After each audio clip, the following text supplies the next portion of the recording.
So get this. Important. Haaretz, that's the Israeli newspaper, definitively debunked the iconic horror stories from October 7th. 40 babies burned, 40 beheaded babies, babies burned in oven, a pregnant woman's stomach open and her fetus removed, children bound together and burned, and pregnant hostage giving birth. Haaretz says that only one baby was killed on October 7th. Last week, Ishay Cohen, a journalist for the ultra-Orthodox website Kicker Hashababat, interviewed Lieutenant Colonel Yaron Buskila of the Israel Defense Forces Gaza Division. Buskila talked about babies who had been hung on clotheslines. Really? His remarks were, I can't get my underwear to stay on the clothesline, but somehow they got dead babies to stay on the clothesline. His remarks were cited by a host of Twitter personalities around the world. They hung babies from clotheslines, Kurt.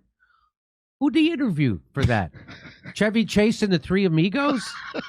We raped the horses and stampeded the women and hung the babies on clotheslines.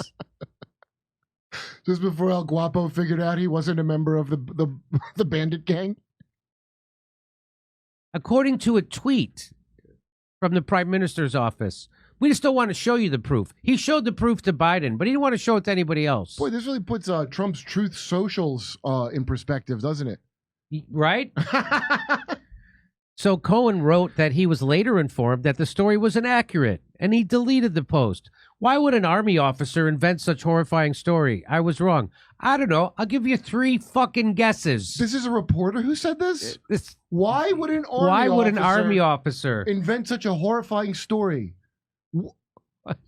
We've been hearing about incubator babies being killed since the first Gulf War in 1991.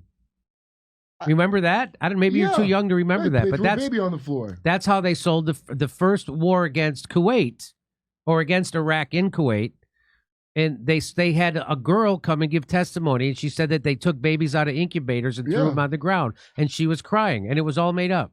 She was a Kuwaiti princess or something. Mm-hmm. Yeah. How naive do you have to be to ask the question? Why would an army officer? It's almost impossible, I would say. Like it. You can't be that much. An army officer is telling a lie? Huh? Since when? You're a reporter. Didn't they take an oath?